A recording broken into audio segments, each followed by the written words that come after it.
Good afternoon. Thank you all for joining us today. The Graduate School is happy to be collaborating with the Graduate Student Senate to bring you this question and answer session.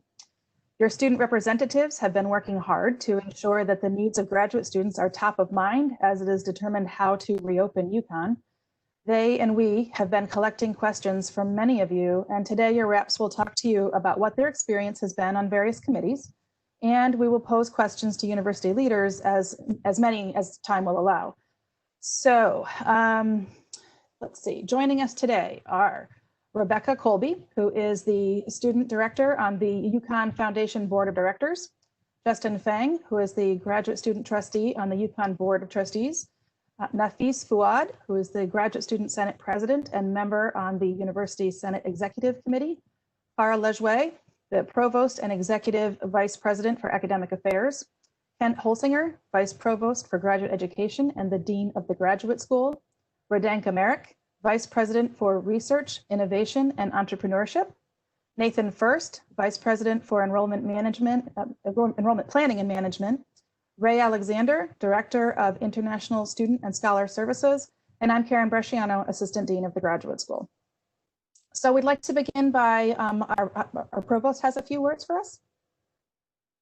Great, so thanks to everyone who put so much time into this. I am new at the university, as many of you may know. One of the reasons I wanted to come to UConn was the great graduate students that we have here, and I just really appreciate this opportunity. We are also in a really hard time right now. COVID is making so many things uncertain. We also are at a time in the world where we are starting to really question our values and morals and how we treat each other, facing up to things like anti-Black racism and other questions where we really have to ask ourselves, are we approaching things in the right way? And so as we do that, we thought it was very important to have this conversation today to be able to, as much as we can, try to answer some key questions. I think you will see that we will have some very clear and real answers today. There will also be some other places where we will very clearly have to say we're still working that out. And I know that that can be challenging, but over the next month, we're really going to be able to get to the point where we can start having everything wrapped up. But in the interim, we will do everything we can. And most importantly, I have been so impressed with the collaboration of graduate education and all the staff that'll be here today with our student representatives. It's been a great experience for me to get to know them and to work in this level of collaboration. Thank you very much. Thanks for being here. Next, we have some words from our Graduate Student Senate President, Nafis. Thank you, Karen. I'd like to start by sharing how we, the grad student leaders in this panel, conceived of this conversation. This will also explicitly answer a question or confusion that came up. That is why all the grad students in the panel are from STEM. So all three of these positions we are in are elected ones. Regardless of COVID, we deliberate graduate student interest in different capacities in different levels of the administration. All grad students have equal chance to run for these positions, and all are welcome. Now, we felt obligated to bring forth our effort and experience in these deliberations, as well as to facilitate a platform where questions and concerns of grad students during this pandemic are answered. I would also like to use this platform to state that the graduate student leaders have absolutely no tolerance for racial bias. We, along with the USG, are committed to taking tangible action in order to protect our UConn nation. So I'll leave it to Karen. Thank you. Thank you. My first question actually is for you, Nafis. So what are the grad school, it was a question that was asked, what are the grad school and the university leadership doing to ensure that graduate students are included in the decision-making and shared governance in relation to opening decisions and budget cuts? Thanks again. As grad student representative, we have been in continuous deliberation in reopening planning. I wanted to make sure to everyone that We are being heard. I serve on the Senate Executive Committee and Fall 2020 Scenario Planning Work Group. Justin lobbies our interest at the Board of Trustees. Rebecca is a trustee on behalf of all the students at the foundation. More so, Justin, Rebecca, and I also serve as an advisor to our Provost and the Dean of Students.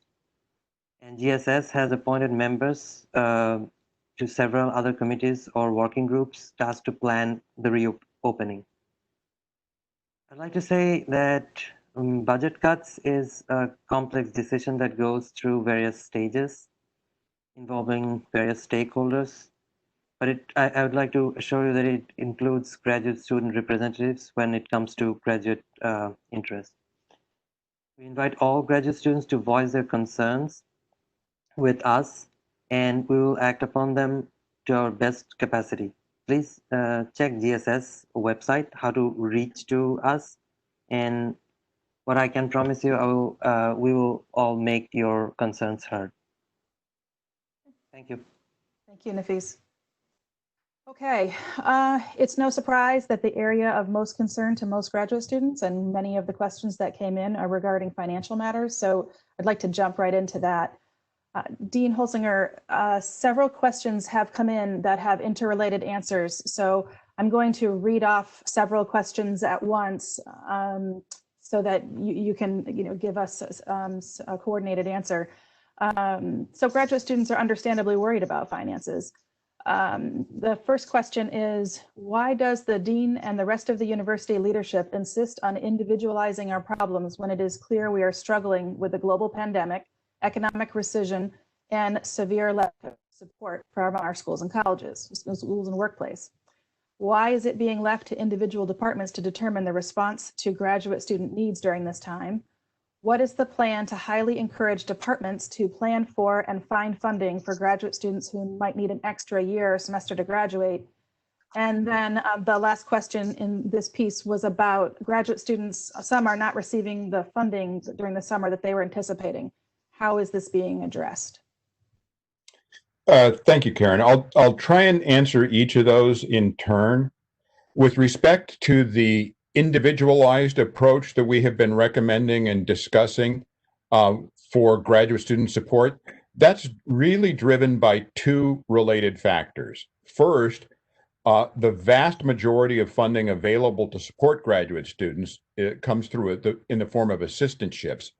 And those assistantships are entirely funded either as research assistantships derived from sponsored projects of various sorts, or teaching assistantships within departments. What that means is that the vast majority of the money available to support graduate students is under properly the jurisdiction of either individual faculty members or departments.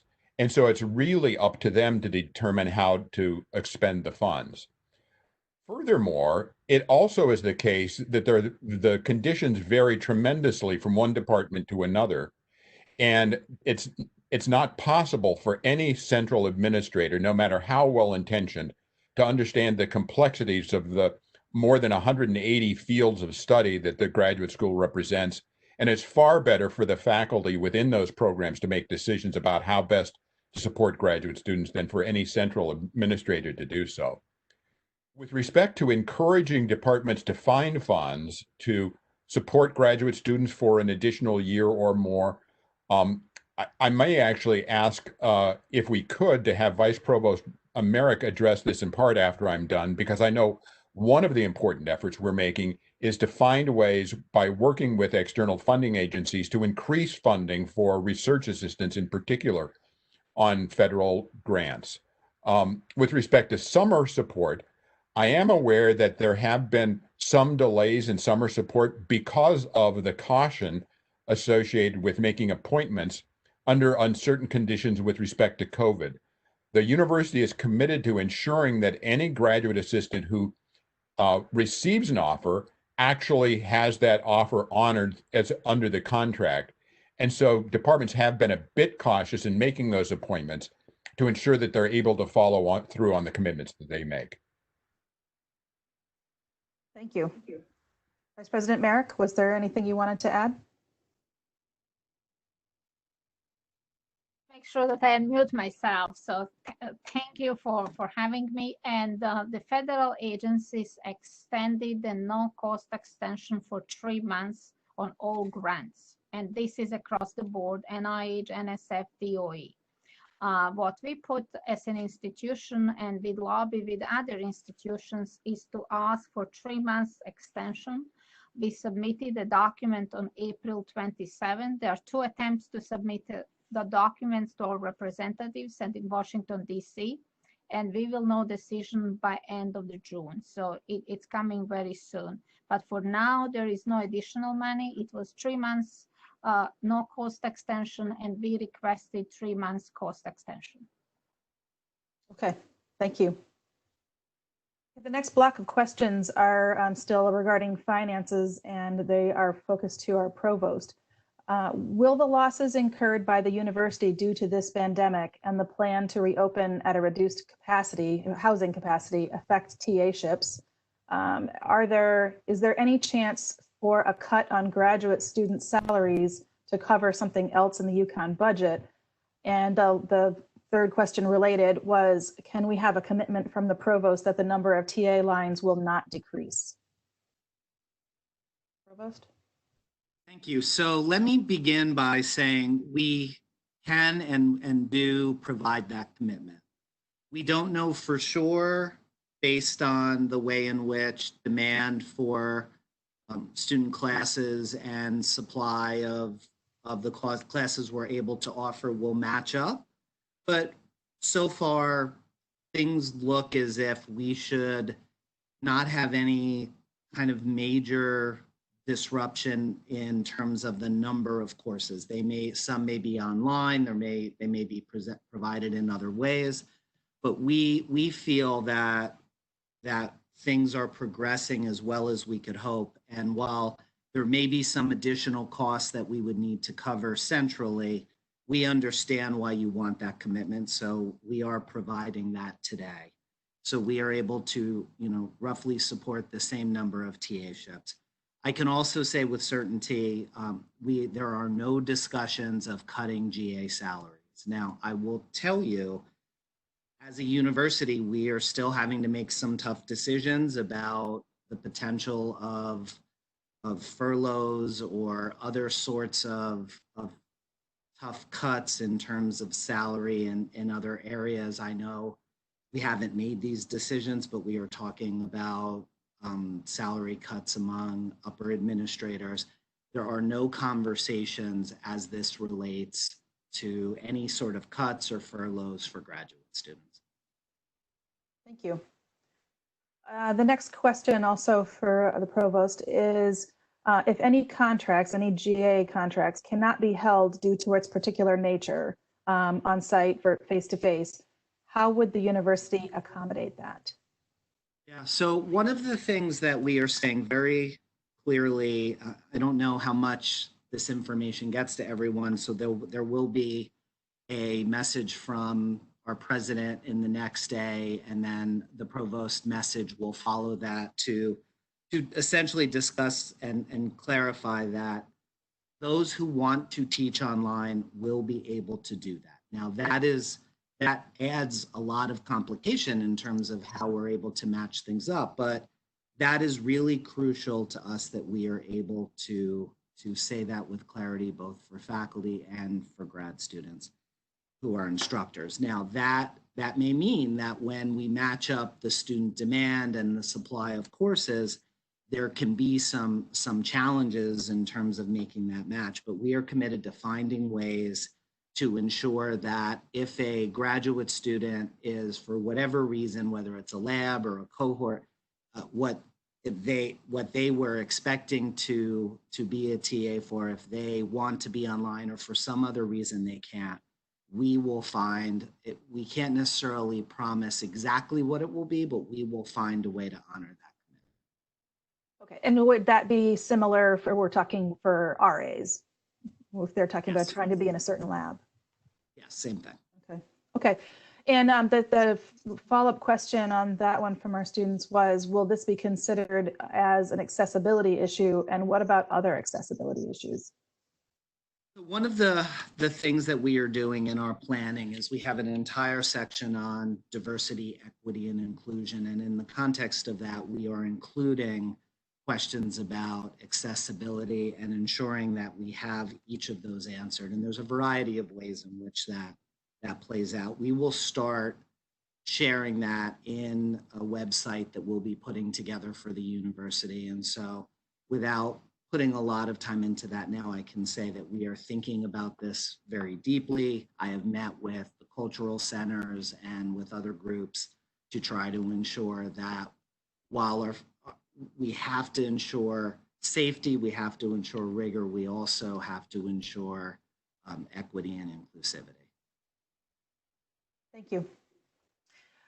Okay, the next question is for our GSS president. Will GSS consider directing their events money for things like prom and the cookout that will not happen during social distancing towards funds, not loans, for graduate students? Thanks, Karen. I think this needs a bit of clarification. The GSS operates on student fee money, which by law we cannot use to fund any individual or organization. That money can only be used so all grad students have equal chance to benefit from it. That's why we fund different events, or we have to be very careful how we spend that money. And it's we cannot use it to fund an individual or an organization. Okay. And the loan, I would like to add a bit to it about the loan fund, because since it was asked.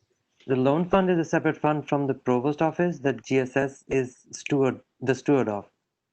While we can't give away that money either, we have extended the due date for any loans, and any loans that will be taken from now on to till September 1 for COVID. So please check GSS or contact GSS for this matter. We have also asked for authorization from the state comptroller to increase the amount, because that is not in our hand. We need authorization from the state comptroller's office. So rest assured, we are doing everything we can from our funds to help grad students. Thank you. Thank you, Nafis. Okay, Becca, the next question is for you. The Students First Fund has received a lot of attention as a result of the pandemic. Can you tell us what you have learned about this fund in your role as foundation rep? Sure, thanks, Karen. So far, the Student First Fund has received over $700,000 worth of requests. Some have been met by other means of financial aid, and over $60,000 have come from SFF. There's approximately $42,000 left in the fund, and an additional $50,000 needed to meet all pending applications. But again, they all are working very closely with the financial aid office to serve and provide support to students to the best of their ability. And as for fundraising beyond that, the foundation as a whole has been working really hard to adjust to this new world of fundraising under the restrictions that a pandemic imposes. Thank you. And Becca, just to clarify, there's been some folks are under the impression that this is an undergraduate facing fund. Can you just give us a little information about that? Sure. The fund, I mean, it's a simple answer. The fund is available to undergraduates as well as graduate students. Thank you very much for that clarification. Thank you, Karen. All right, the next several questions seem most appropriate for Vice President Fuerst. So can you please share with us, Vice President Fuerst, some information about how your offices made decisions about how to set up the distribution of the CARES Act fund? What was put into phase 1 versus phase 2, the decision to require the FAFSA to be considered, and how were graduate students taking into consideration? Absolutely. So happy to do so. And as with many things, I think it's easiest to work through the chronological order of how things have evolved with regard to emergency support for students. And I'll start with what the university did before CARES Act was even passed by Congress. In late March, the university started, through the financial aid office, receiving requests for emergency support from students across all class levels, all career levels. and began distributing money. And so we actually were awarding out about $100,000 a week of emergency awards to students based on financial hardships as a result of COVID-19. After this, Congress passed the CARES Act, and as you know, CARES Act included a set of funds that was designated for the university to distribute in the form of emergency grants directly to our neediest students. Originally, the U.S. Department of Education, which is facilitating the program, issued very little guidance, and we were excited about that because we would have approached things in a far more different way if there was, very little parameters around who could receive the funds. And then a couple weeks in, the U.S. Department of Education changed course and said, well, actually now there are a set of criteria that students must meet, including Title IV eligibility. And a lot of this you can find on the financial aid website, but what Title IV eligibility means is that there's 12 different categories that students must meet in order to be Title IV eligible. Some of them are very straightforward, like being a U.S. citizen or permanent resident, which does exclude international students and undocumented students. More on that in a minute. But others of the criteria include male students must have registered for selective service, among other things. So the university, in determining how we wanted to proceed with distribution to our neediest students, determined that really the best way for us to proceed with students was to have students submit the FAFSA, because the FAFSA actually checks all 12 of those Title IV eligibility requirements. So rather than having individual students have to be requested to submit a number of documentations to us to make sure that they were eligible to receive a CARES Act grant, the student could do the FAFSA, which is not to be taken lightly because it's not an easy form to submit either, but that one form then allows the student to be screened for all 12 criteria for Title IV eligibility. And it does things like IRS retrieval when you get in there and do the FAFSA and other things that are a convenience to students as they actually go through the process. In terms of our approach, we actually used that $100,000 run rate. $100,000 a week is what we were distributing in the form of institutional aid. So the federal government also wanted us to get these monies out there as quickly as possible. We weren't to sit on them. We weren't to receive the monies from the federal government and just take our time in getting them to our neediest students. So we had to come up with an approach to distribute the monies as quickly as we could to our neediest students. And so phase one was rather large. It included over 90% of the funds. And we distributed funds to students across all grade levels. Phase one, I believe, benefited between 1,200 and 1,500 graduate students in about $1.5 million for those students as a part of phase one. And then phase two, just 6% of the total allotment that we received was determined, as I said, based on that run rate. We wanted to try and set aside some funds for the students who had not yet submitted a FAFSA. And this then provided an opportunity for students to identify themselves to us and to then actually go out and submit the FAFSA and go through that process. So we're in phase two as it stands now. We are, let me just say a word before I go forward any further about undocumented students. As you know, the state of Connecticut passed a law a couple years ago allowing the university to award institutional financial aid to students who are undocumented through our institutional aid application for undocumented students. As it turns out, as you know, and I just mentioned, Title IV eligibility excludes undocumented students from receiving a CARES Act emergency grant.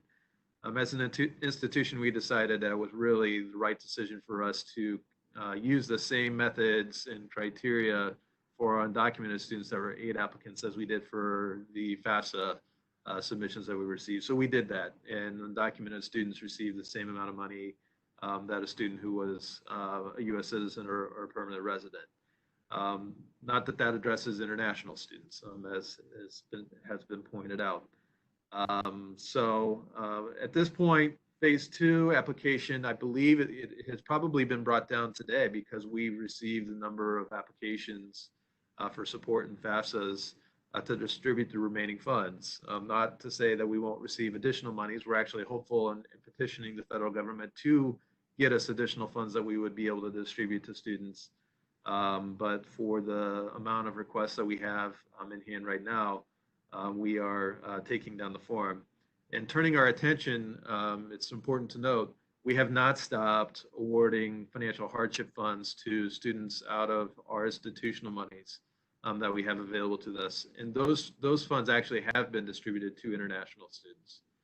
So that's an important point for anybody who is not a U.S. citizen, who is not undocumented and eligible for the aid application. We have institutional funds that can assist you. But the academic year for the 1920 year is now over. We're focusing on the 2021 academic year. So the requests that we're receiving now are actually for consideration for the upcoming academic year. Wherever possible, we're enhancing awards or giving monies to students for the upcoming year. That's really the high level overview of it all. Of course, there's more, and I think other questions, but we'll follow up, I believe, with information on the website to fill in any gaps that may exist. Okay. Thank you, Nathan. Your answer was very comprehensive and went through some of the other questions that had come in about DACA students and international students. There's another question. Say if somebody had applied for some funds from CARES Act and they were denied or weren't able to get what they needed, is there a way to appeal that decision? There's no way to appeal the CARES Act decision, but there is a way for a student to say to us, what about institutional funds? You know, how can you assist me with any type of institutional support through the financial aid office? Okay. And students simply need to email financialaid@uconn.edu. Okay, thank you for that. Yep. We had a question that came in, go back a little bit for Dean Holsinger. There was probably you're the most appropriate person to answer. It was, how about international graduate students? Can they work from their home country?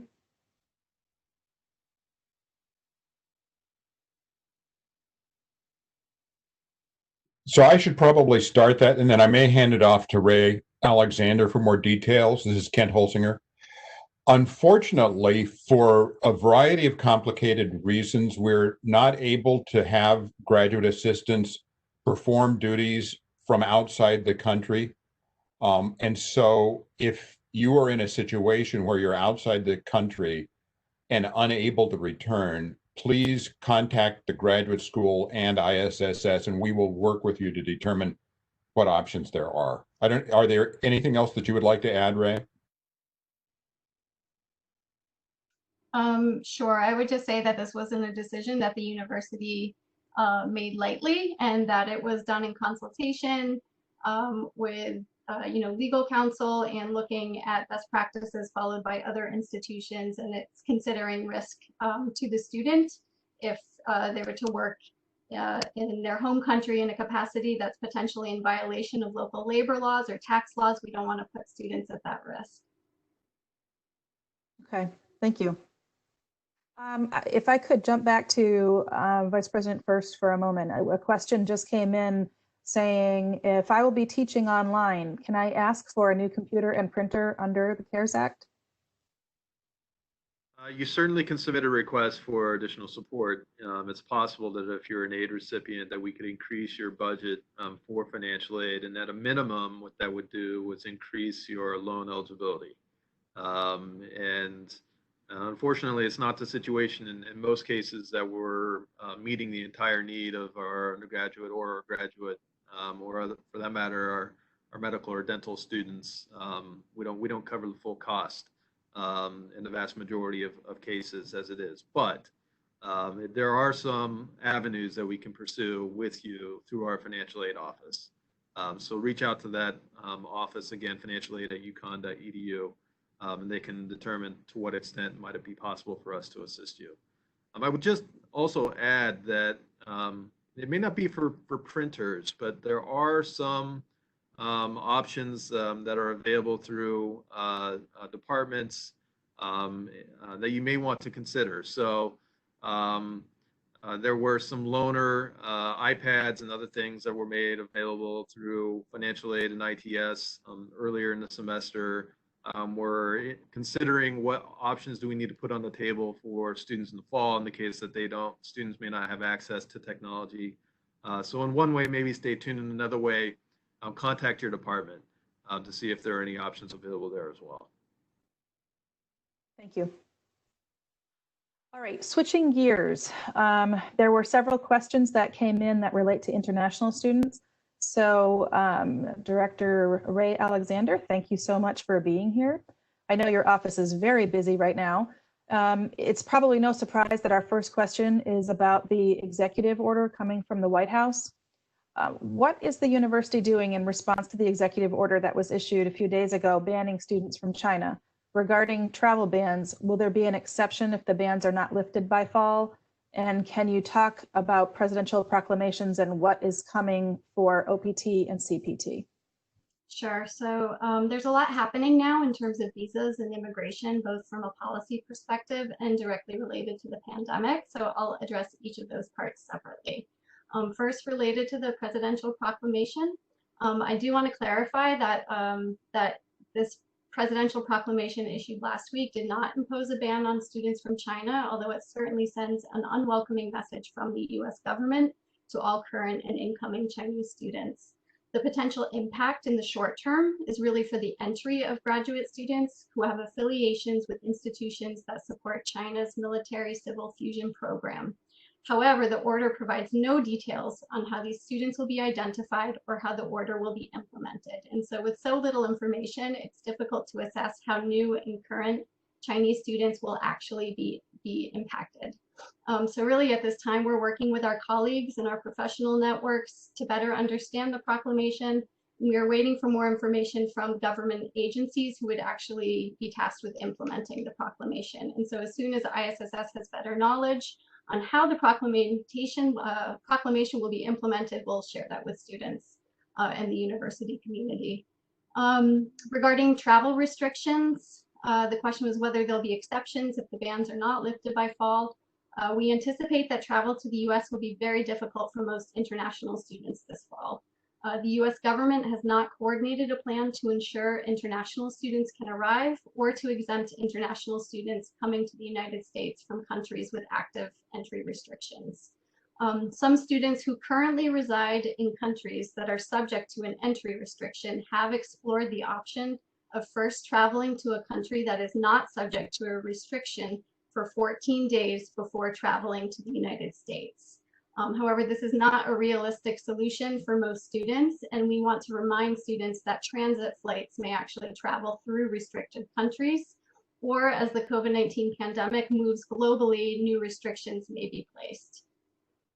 Finally, talking about presidential proclamations, legal changes in general, and what's coming for OPT, CPT, I would say that universities and international students are very concerned about proposed and announced legal changes that impact international students.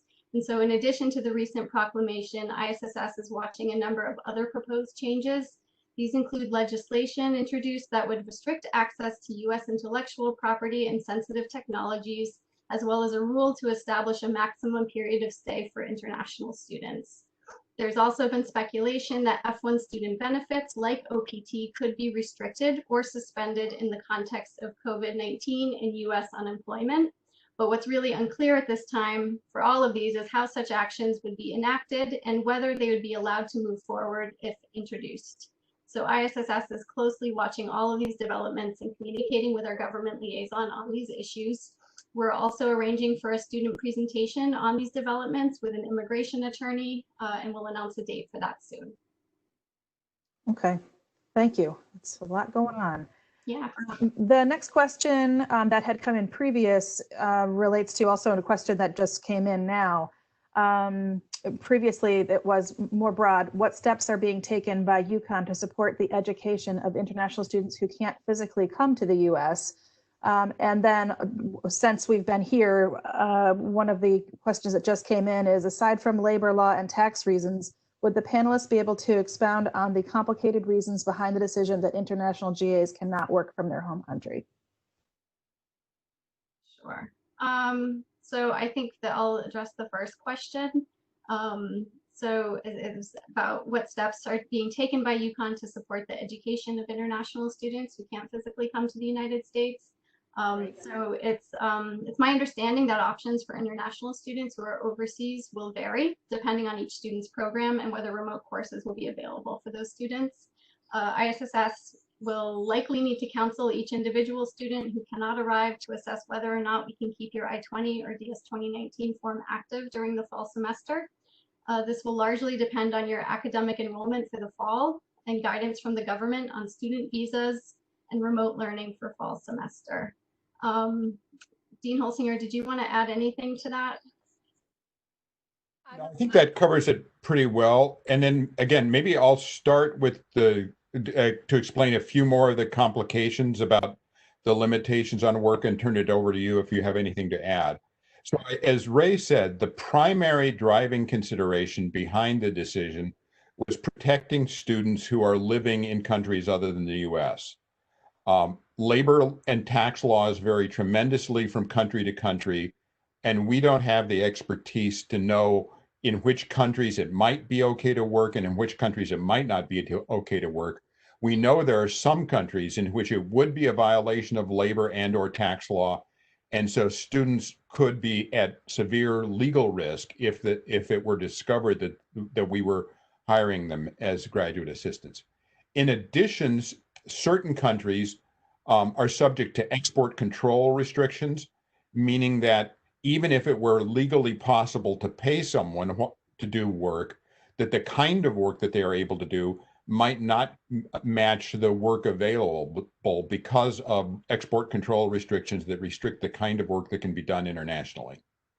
But all of that to be said, it was a very difficult decision to reach because we are very interested in supporting our international students and helping them complete their degrees, and really wanted to find a way to make it work, but were unable to do so.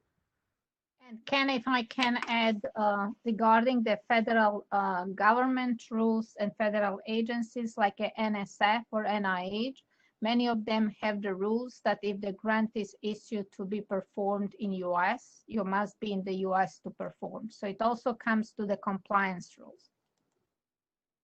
Okay. Thank you. Ray, the next question is for you, though you may need to pass it to somebody else. If departments do not fund international students who might need extra time to graduate due to the pandemic via GA ships during this time, can or will UConn waive tuition fees for them? So I'm going to ask Provost Lejuez to address this question, but what I can say is that ISSS will help you to explore whether there are visa options available to meet your financial needs if you need an extension. And what I mean by that is, there may be options where you could reduce your tuition costs if you're eligible from a visa perspective to take a reduced course load or to potentially start post-completion OPT.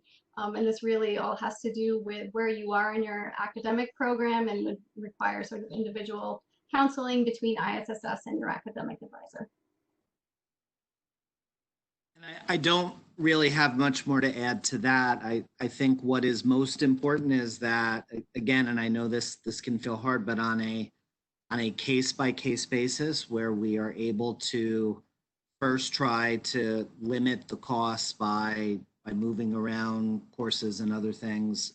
Where that remains impossible, we will try to do everything we can to limit the financial exposure for students. We are certainly considering waivers.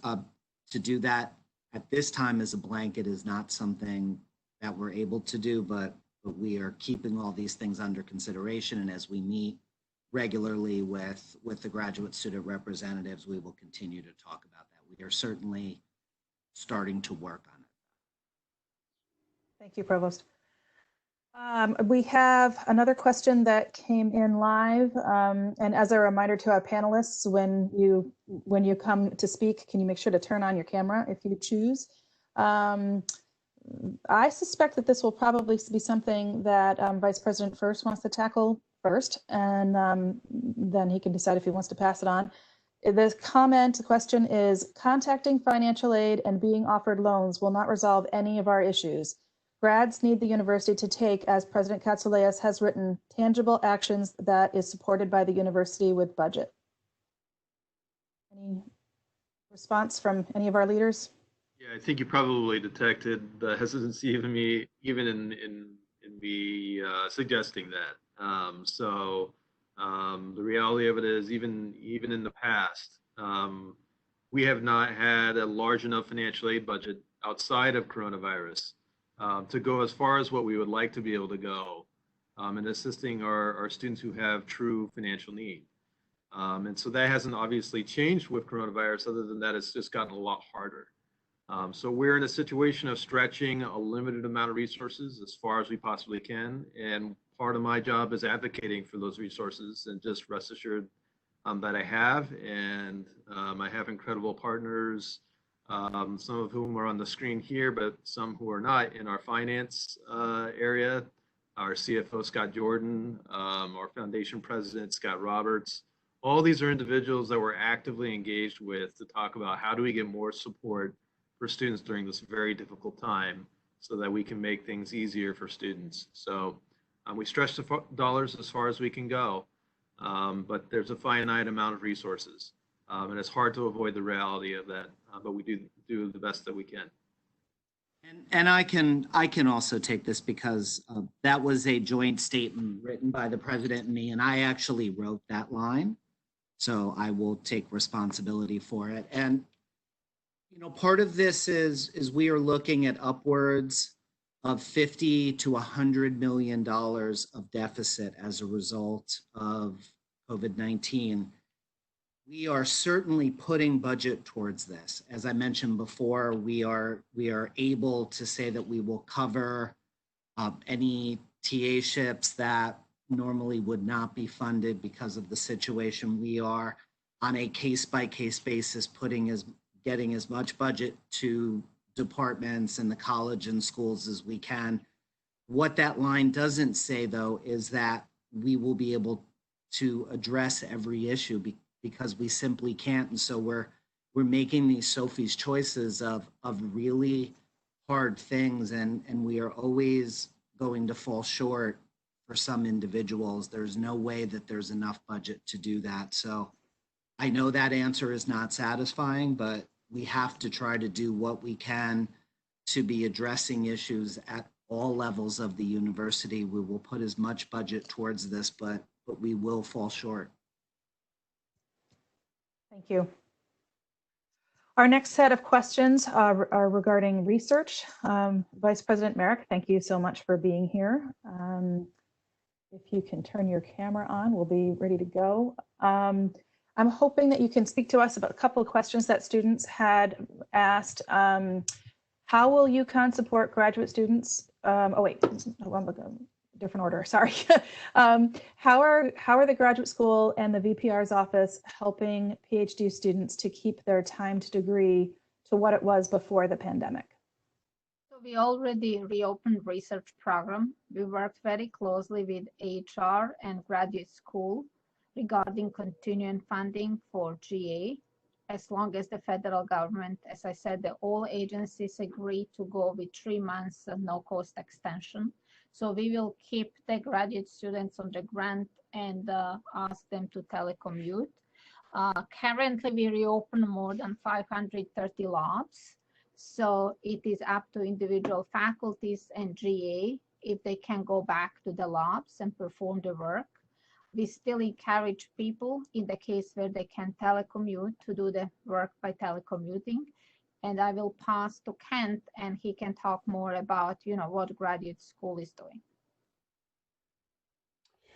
Thank you, Radenka. Yes, and so we've been working very closely with VPR to help get the research process going again.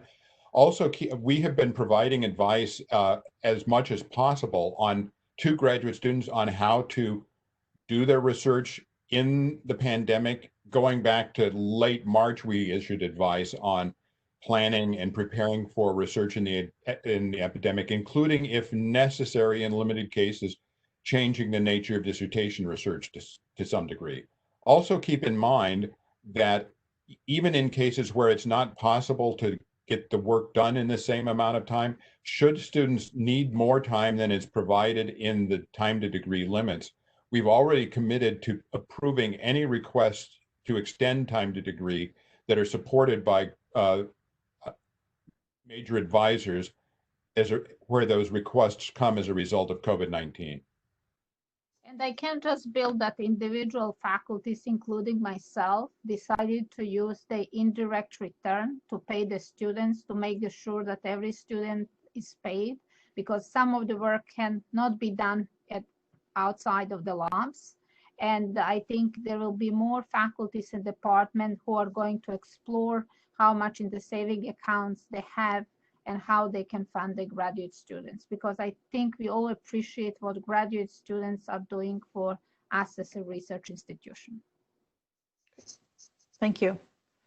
The next question for Vice President Maric. How will UConn support graduate students who need access to unique software and books we are normally able to access from our libraries?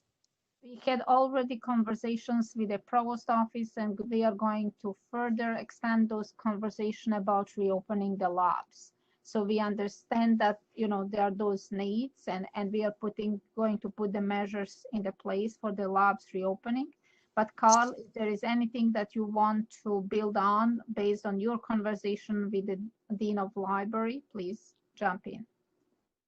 And I'll just say more generally, when it comes to any services that you've received from the library, they are working on both having kind of almost like curbside, no contact pickup. They're also, now obviously wouldn't be for software, but where there's a need for articles or other things, they'll be doing scanning, other ways to provide them. If there are specific needs that something you had received from the library before that the things I mentioned didn't cover, I know the Dean of the Libraries, Ann Langley, would be very interested in hearing from you about what those needs are. She has everything that we've brought to her. She's risen to the challenge of finding a creative way to provide it. Thank you. Also for Vice President Maric, at least for the beginning, the question from the students are, how can we make sure faculty understand these extraordinary situations with pandemic and racial movements and reach out to their grads, not pressuring them to produce results to make up for lost time? I think in the number of the gathering, President and myself had been continuously stressing that the safety and well-being of our student is #1 priority. So we encourage the faculty to give graduate students opportunity when they can work from home to work from home. Any abuse and bad behavior by faculty, we are not going to tolerate, and we are going to take actions and suspend research. There are channels and there is confidential report line where concerns and issues by graduate students can be raised. And I will let Ken speak about the steps that the graduate school is taking. So to follow Vice President Maric's remarks, the graduate school does have resources available to help you think about problems you're facing. If you're facing pressure from your major advisor or principal investigator to produce results that you think are unreasonable, feel free to reach out to us. And we will help you work through those issues and identify ways forward. Also keep in mind, as Vice President Maric mentioned, there are confidential resources available. In addition to the report line, the University Ombuds is an incredibly valuable resource to help you think through options that are available and identify what those options are. Importantly, the Ombuds is able to do so in a completely confidential way that protects your identity. Whereas the graduate school may not be able to protect your identity. Okay, thank you.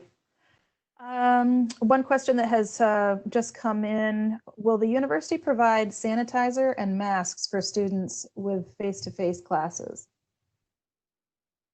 I can Okay, take great. that. Yeah, absolutely. There are different various teams working on this. This is one of the absolute certainties. And in fact, this also fits into what's called gating considerations. These are the guidelines the state has set for us that we have to make sure that we've accomplished to be able to come back. We are setting higher standards for ourselves, and this certainly falls within it. In addition to what the university provides, we're also developing with some of our experts on campus behavioral health strategies where we can also as individuals take additional responsibility to ensure that we're keeping common areas safe, that folks are abiding by requirements to wear a mask. One thing I'll also mention, for some people it is very hard to wear a mask. This could be for asthma, anxiety.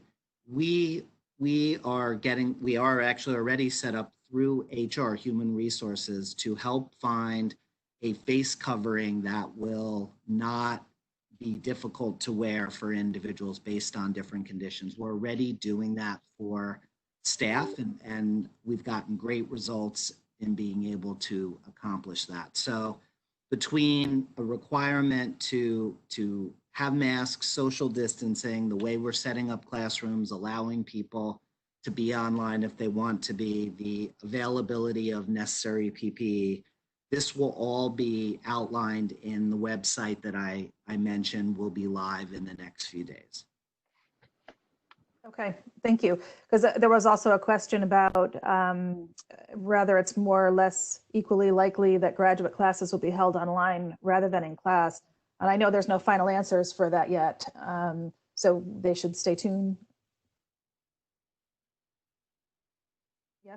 Okay. Yeah. So I think, you know, in cases like this, you only have so many degrees of freedom. So that's where your kind of values and priorities start. And our values and priorities are, first, we want to accommodate anyone who feels unsafe being in person. And so right there, that's a major piece of what will be offered, when it will be offered. There are also some academic reasons where certain things will be more challenging to offer online. But and this is a question that's for me later, to the extent that we can, and as closely as we can, match the supply with demand, whether it's in person, whether it's online, or we have about 3 or 4 blended courses. These include what's called platooning, where you can be online sometimes and in person at other times, other sorts of blending. Because we are trying to stick with those values as the first piece, it will just take a little bit longer. So what I will say is, when the mix is all done, if you as a student or as an instructor, because we have to keep in mind graduate students are maybe unique on campus as being both, we will work with you to ensure that there is not an undue impact on your progression in the courses you're taking. And in some cases that may require pretty significant steps, but we feel we've been working with the Center for Teaching and Learning and undergraduate studies, as well as with graduate studies, that we'll be able to do that as best as we can. But that probably is something we're resolving 2 to 4 weeks from now, as opposed to in the next few days. Thank you. Our next section was all about academics, though in the interest of time, I'm going to condense some of those things because I think you've answered many of these questions you've answered, at least in part, earlier. And there's a couple of other questions that have come in that I think are really timely and we have not talked about yet. For example, somebody just asked, are PIs at risk of being furloughed or laid off? I can take that. So, you know, we have unions on campus. There are a lot of complications that really ensure that we have to take our time and be thoughtful with this. What I will say is we are not looking at layoffs. Furloughs really are essentially a handful of days where someone may not go into work. It is a way to handle a reduction in salary without cutting someone's salary. So if they're not working, you have them not come and work. The last thing, one of the president's guiding principles is do no harm to the institution. And you know, doing anything that would undermine our research through layoffs and furloughs, you know, or just not something that we want to consider. Now, as I said before, in every domain, we are not able to accomplish as much as we'd want to, but certainly we are not cutting our people in a way where we're going to make it so that you as grad students are not able to do your research and not able to progress. Okay, thank you. So if I can jump over to Dean Holsinger, what efforts are being made to help finishing PhD students with the bad job market?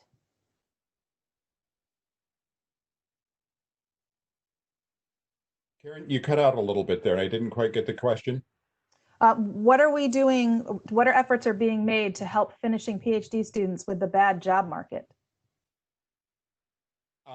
What we are doing is what we have been doing for a number of years, which is we work very closely with the Center for Career Development to make sure that we do everything we can to make sure that graduate students, PhD students in particular, are aware of the wide range of career options available to them and are prepared to pursue those options.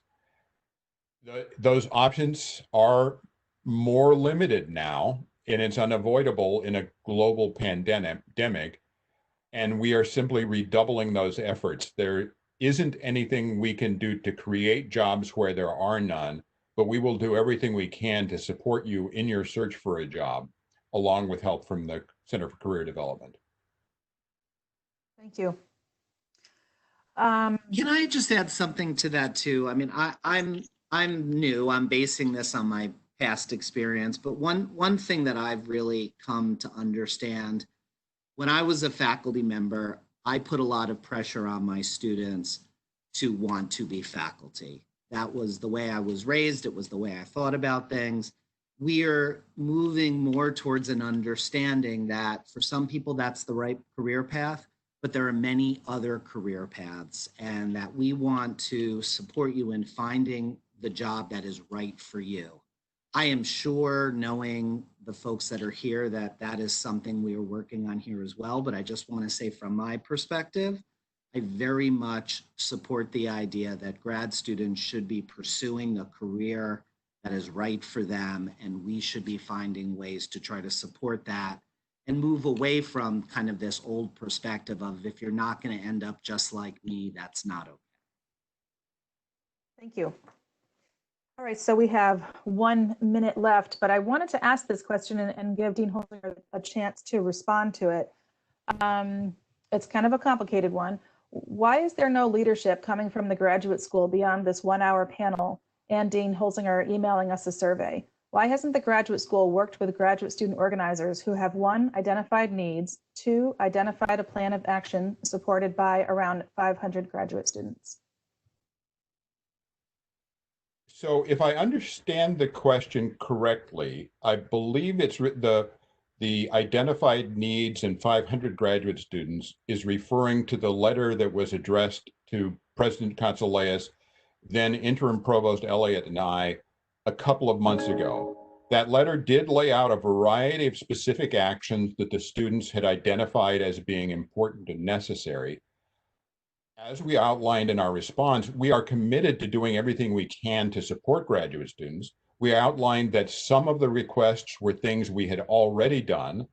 Others were things that we were studying and continue to study and work on, like providing support through working with federal agencies to extend financial support. Others are things that are simply beyond our capacity. It is the case that we have listened to and considered all of the things that have been presented to us.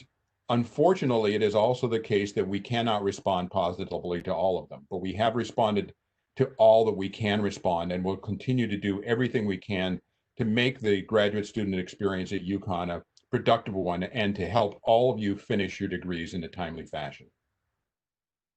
Okay. Thank you very much. Not surprisingly, we have run out of time. There are many more worthy questions that have come in, although I actually feel pretty good about the number that we got through. Some of these questions we'll be able to put online and answer them from our website. Some of them we'll save for the next time that we get together in a format such as this. I'd like to thank our panelists for joining us today. Thank you to the students who took time to send in questions. Most of all, thank you to the students who are with us right now. We know that we didn't have time to get them all. And finally, I'd like to thank the folks doing the work behind the scenes to make this happen, especially Stuart Duncan, Marie LeBlanc, and Cinnamon Adams. Thank you so much.